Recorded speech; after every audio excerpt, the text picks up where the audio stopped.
देखिए, can we have a round of applause for the whole team and the founders.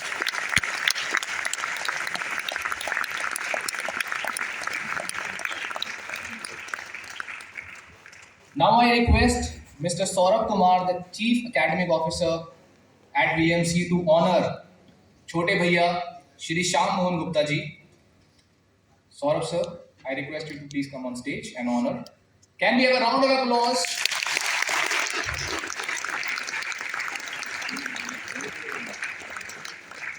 I also request, can we have a photograph please?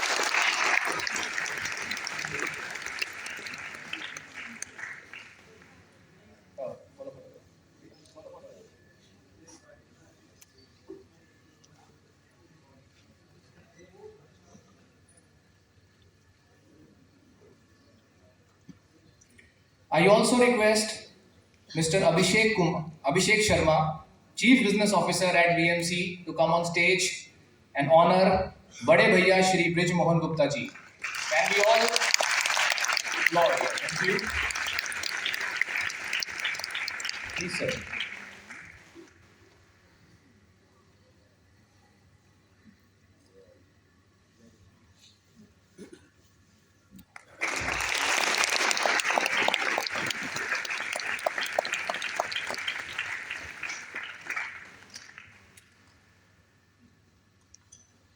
So now I request,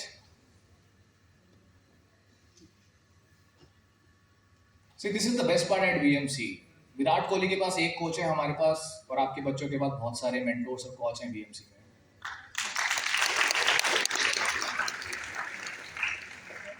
So I request छोटे भैया श्याम मोहन भैया to be on stage and other dignitaries to please take your seats.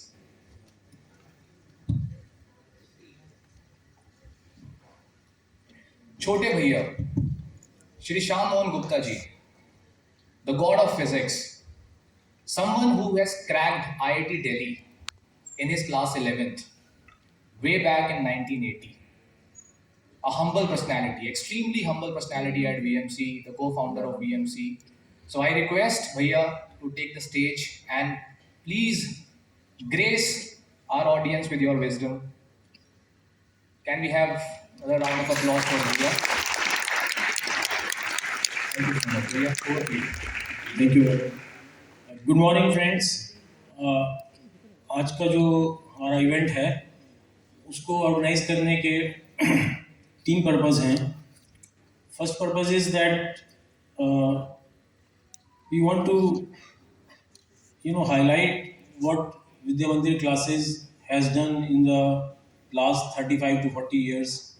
तो लोगों को पता चले कि भी VMC ने क्या क्या किया है और बहुत सारी चीज़ें हैं जो फर्स्ट टाइम VMC में शुरू हुई. So many people want to know more about VMC. तो और अभी आपने देखा भी होगा कुछ वीडियोस वगैरह चल रहे थे. सेकेंड पर्पज़ इज़ दैट अभी हम एक बिल्कुल कोर्स को चेंज कर रहे हैं, एक नया कोर्स प्लान लॉन्च कर रहे हैं जिससे बहुत सारी प्रॉब्लम्स जो स्टूडेंट्स को आती थी वो थोड़ी ईजीली हैंडल हो जाएंगी. तो वो कोर्स प्लान के बारे में बताएंगे अभी मेरे टॉक के बाद. थर्ड पर्पज़ ये है जो बहुत इम्पोर्टेंट है, वो ये है कि एक स्टूडेंट जो स्टार्ट करता है प्रिपरेशन, तो उस स्टूडेंट को क्या क्या प्रॉब्लम्स आती हैं और उसको वो किस माइंडसेट से कैसे वो उसको हैंडल कर सकता है. तो इसके ऊपर मैं थोड़ी सी बात करूँगा. और ये थोड़ा उसके लिए मैं एक एटमॉस्फेयर बनाता हूँ, जैसे आपको बताता हूँ कि क्यों ये इम्पोर्टेंट है. सिर्फ 3 सब्जेक्ट्स को पढ़ना इम्पोर्टेंट नहीं है, उसके अलावा जो साइकोलॉजिकल एस्पेक्ट है वो क्यों इतना इम्पोर्टेंट है. देखो, जैसे बहुत लोगों को पता भी नहीं होगा कि एक टाइम ऐसा था, मतलब I am talking about late 80s, तब IIT में मतलब जितना मर्जी अटैम्प्ट दे सकते थे. अभी तो है ना कि एक अटैम्प्ट एक्स्ट्रा दे सकते हो 12th पास करने के बाद. ये थोड़ा सा लाइट थोड़ी सी ज़्यादा है, इसको थोड़ा सा कम करना पीछे जगह. ये ग्लेयर बहुत है लाइट की, इसको थोड़ा सा कम करो, डिस्टर्बिंग है. हाँ अभी ठीक. तो क्या होता था कि लोग एक अटैम्प्ट 12th में देते थे और उसके बाद सिलेक्ट नहीं हुए, तो नेक्स्ट ईयर फिर दूसरा अटैम्प्ट दिया, फिर सिलेक्ट नहीं हुए, फिर एक और अटेम्प्ट दिया, फिर नहीं हुए, फिर तीसरा अटेम्प्ट दिया। जैसे सिविल सर्विसेज में तो होते ही 4 होते हैं शायद, तो 4 अटेम्प्ट लोग देते थे। तो ऐसे स्टूडेंट्स आते थे जब हमने शुरू किया ये, आई एम टॉकिंग अबाउट 86, 87, 88। तो ऐसे ऐसे कई स्टूडेंट्स आते थे जो तीसरी बार या चौथी बार IIT एग्जाम दे रहे होते थे।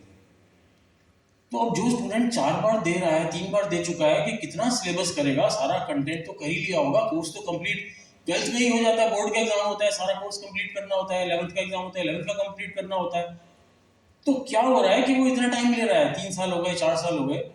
तो उन लोगों के माइंड में जाके भी हम उसको कहते हैं आके बैठो, भी बताओ पहले तुम कर क्या रहे हो, क्या है तुम्हारे दिमाग में, क्या है वो देखना है जरा, तुम्हारे चल क्या रहा है दिमाग में। तो पता चला कई तो स्टूडेंट ऐसे थे जिनको मतलब हमें भी नहीं पता थे, बुक्स के इतने सारे नाम पता थे कि कहाँ कहाँ से क्वेश्चन होते हैं, कितनी सारी बुक्स होती हैं, सब पता थे। लेकिन उस स्टूडेंट को मतलब फिजिक्स की इक्वेशन नहीं याद, फॉर्मूला तक याद नहीं है उसको, और उसको ये पता है कि कितनी सारी किताबें हैं, कहाँ से क्वेश्चन होते हैं। तो रास्ते से बिल्कुल भटके हुए। क्यों हो रहा है ऐसा कि 3 बार एग्जाम दिया, 4 बार एग्जाम नहीं हो रहा? क्योंकि उसका रास्ता ही गलत है। तो जब तक वो ठीक रास्ते पर नहीं आएगा तब तक उसकी सारी हार्डवर्क वेस्ट हो जाएगी। तो आंख बंद करके हार्डवर्क करने से नहीं होगा। ये मैं इसलिए बता रहा हूँ एग्जाम्पल, कि कैसे हमें पता चला कि क्या ठीक रास्ता है, क्या गलतियां कर सकते हैं स्टूडेंट्स, कैसे गलत गलत रास्ते पर लोग चले जाते हैं। तो वो ठीक करना शुरू में बहुत जरूरी है, because this is the right time, this is the best time to take the right approach. क्योंकि हमारे पास टाइम ज़्यादा नहीं होता है इसमें। अभी लोगों को लगता है कि अभी 2 साल है, जो लोग बच्चे 10th पास कर रहे हैं, अभी करने वाले हैं, तो ये कोई 2 ईयर का नहीं होता है। जिसको पता ही है, जनवरी में एग्जाम हो जाता है, फर्स्ट एग्जाम जेईई मेंस का। तो सिलेबस नवंबर तक खत्म करना है, तो अप्रैल में हम शुरू करते हैं, अप्रैल 2024 में शुरू करेंगे, और 2025 के नवंबर में खत्म करना है सिलेबस। तो ये 2 साल नहीं है, 1.5 साल ही है हमारे पास। तो 1.5 साल में इतना सारा सिलेबस करना है। तो अगर 3-4 महीने आपके निकल गए और आपने ठीक रास्ता नहीं लिया तो बहुत देर हो सकती है, टाइम हमारे पास बहुत कम होता है।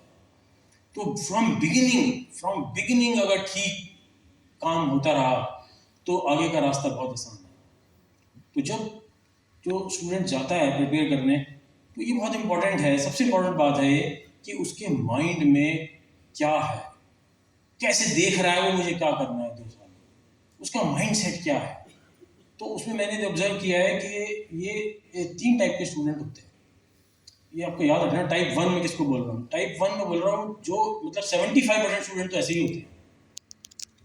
तो वो ऐसे स्टूडेंट होते हैं जो सोचते हैं कि यार चलो ठीक है, आगे कुछ करना है लाइफ में, पेरेंट्स भी कह रहे हैं कि अच्छे कॉलेज में जाना चाहिए, IIT में जाना है, IIT में जाके लोग बड़ा आदमी बन जाता है कोई, और तो ठीक है कर लेते हैं, क्या नुकसान क्या हो जाएगा, कर लेते हैं, इसमें कोई नुकसान नहीं, करते रहते हैं, कोचिंग ज्वाइन कर लेते हैं, देखते हैं क्या होता है, कुछ कर लेंगे, जितना हो सकता होगा कर लेंगे, देखा जाएगा। एक मतलब बहुत ही केयरलेस सा और इस तरह का अप्रोच रहता है।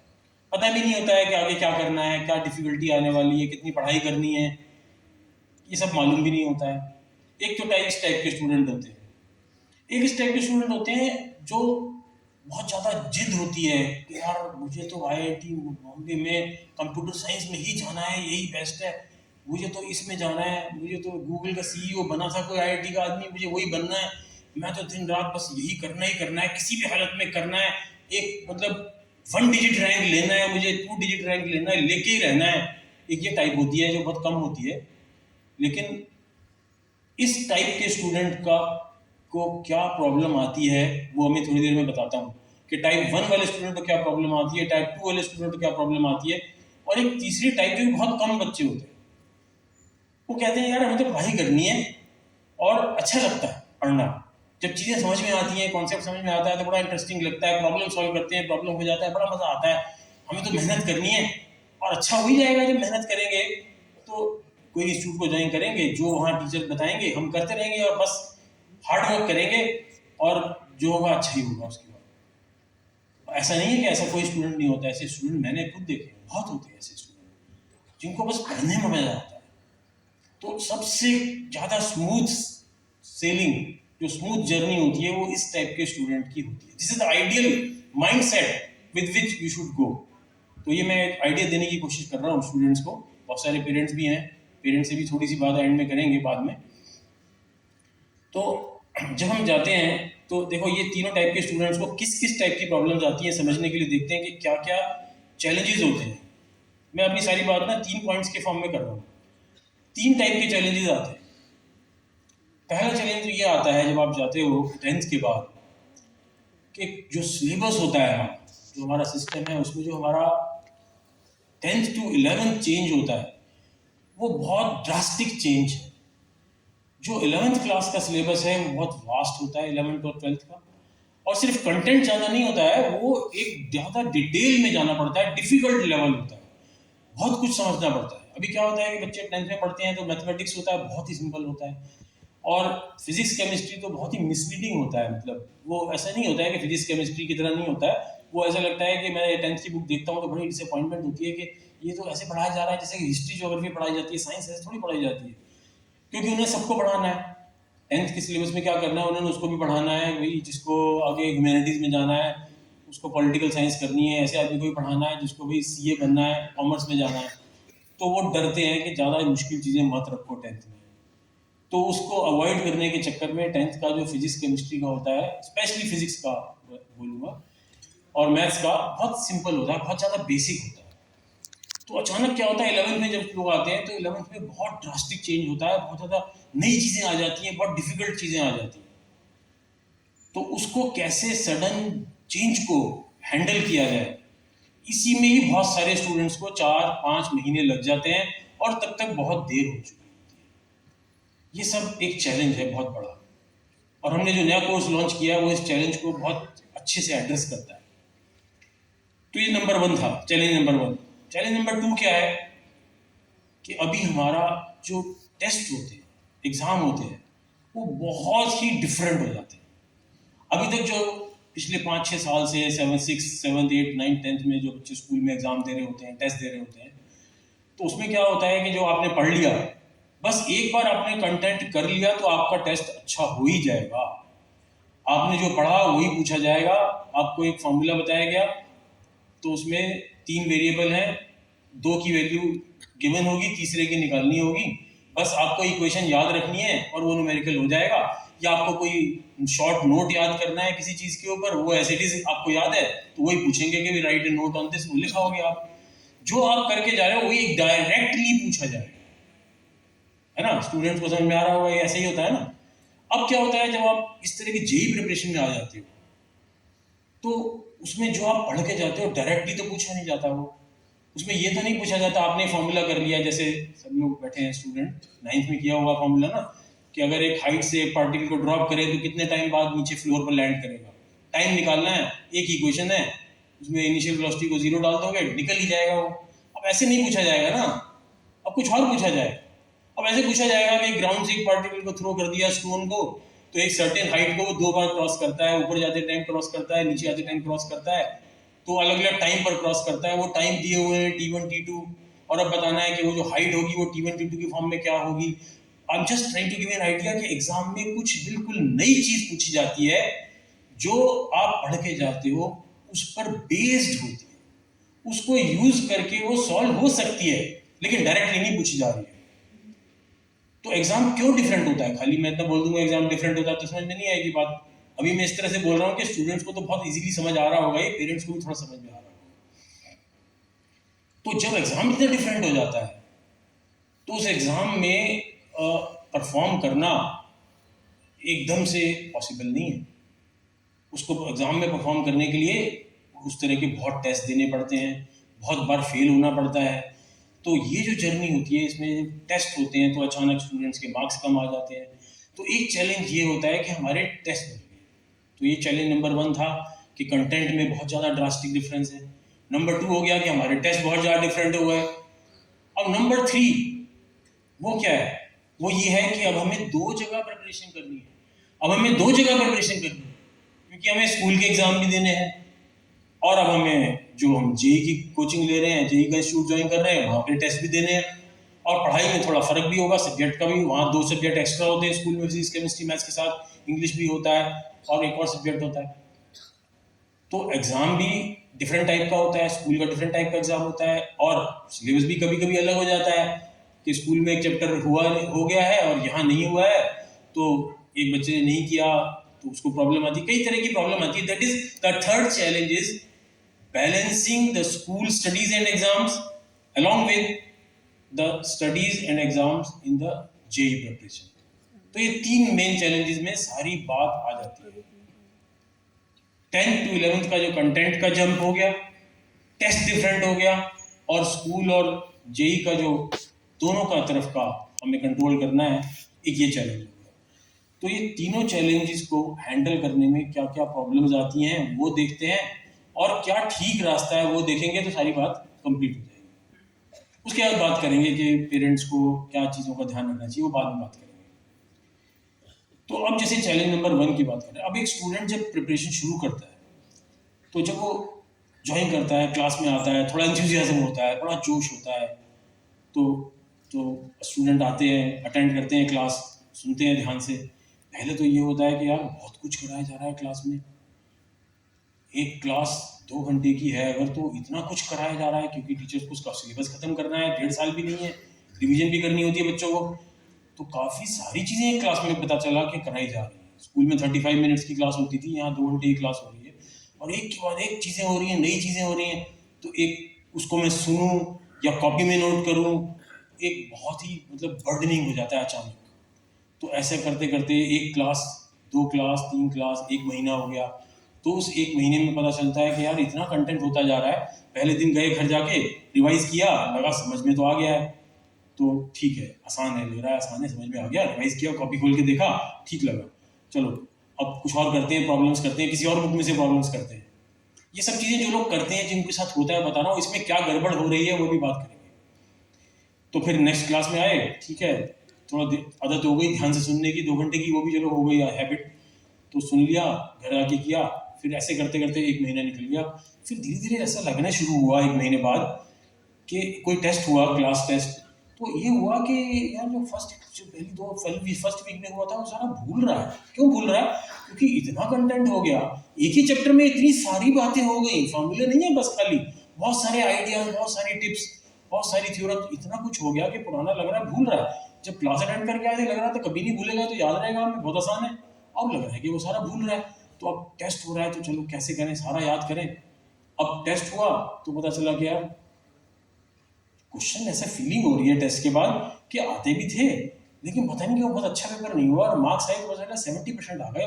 70% की तो आदत नहीं है, मैथ्स में तो 99% आते थे, 100 ही आते थे कितनी बार, साइंस में भी 90% आते थे, 70% की तो क्या हो गया ये. बहुत झटका लगा, डिस्करेजमेंट हुई थोड़ी, चलो लगा ठीक है बाई चांस आ गए होंगे, देखेंगे आगे. फिर धीरे धीरे और चैप्टर ऐड हो गए, 3 चैप्टर हो गए, हर 3 सब्जेक्ट हैं तो 12 चैप्टर हो गए. अगर एक सब्जेक्ट के 4 चैप्टर हैं तो 1-2 महीने के अंदर, 2-3 महीने में, तो 2-3 महीने बाद क्या हुआ कि इतना कंटेंट हो गया, फिर लगा कि पूरा पीछे का गायब हो रहा है, और अब कैसे संभालें, कितना रिवाइज करें, जो और लगातार कोर्स चले जा रहा है स्पीड से. अभी जो मेरी आज नए चैप्टर की क्लास हुई है उसको देखूं, या जो टेस्ट होने वाला है उसकी पिछले चैप्टर की जो मैं भूल गया हूँ उसको पढ़ाई करूँ, क्या पढ़ाई करूँ, कितना टाइम है मेरे पास. तो ये सारा बर्डन होके इतनी देर में क्या होता है, इतनी देर में हाफ ईयरली एग्जाम आ जाते हैं स्कूल के, अगस्त के एंड में या सितंबर में. तो अब होता है कि क्या करें, अब स्कूल के अंदर भी 2 सब्जेक्ट हैं वो भी इग्नोर हो गए, और स्कूल में पता चला कि थोड़ा अलग डिफरेंट भी कोई चैप्टर आ रहा है, अब क्या करूँ, अब इसको छोड़ देता हूँ, अब इसको छोड़ देता हूँ, और जेई प्रिपरेशन को 1 महीने के लिए छोड़ देता हूँ बिल्कुल, और स्कूल का एग्जाम कर देता हूँ. पेरेंट्स भी कहते हैं तेरे यहाँ तो कोई मार्क्स वार्क्स आ नहीं रहे, तो स्कूल में मार्क्स ले ले, बहुत बुरा लग रहा है कहीं मार्क्स नहीं आ रहे, स्कूल में ही कुछ करके दिखा, कुछ तो कॉन्फिडेंस बनेगा. कॉन्फिडेंस टूटता चला गया, 2 टेस्ट हो गए, 3 टेस्ट हो गए. तो स्कूल की प्रिपरेशन की, थोड़ा पता चला कि वो भी जल्दी में की, तो उसमें भी बहुत अच्छे मार्क्स नहीं आए. तो फाइनली ये हो गया कि एक 95% वाला 10th का बच्चा, और पेरेंट्स भी परेशान हो गए कि ये हो क्या रहा है, स्कूल में भी मार्क्स नहीं आ रहे, यहाँ भी मार्क्स नहीं आ रहे.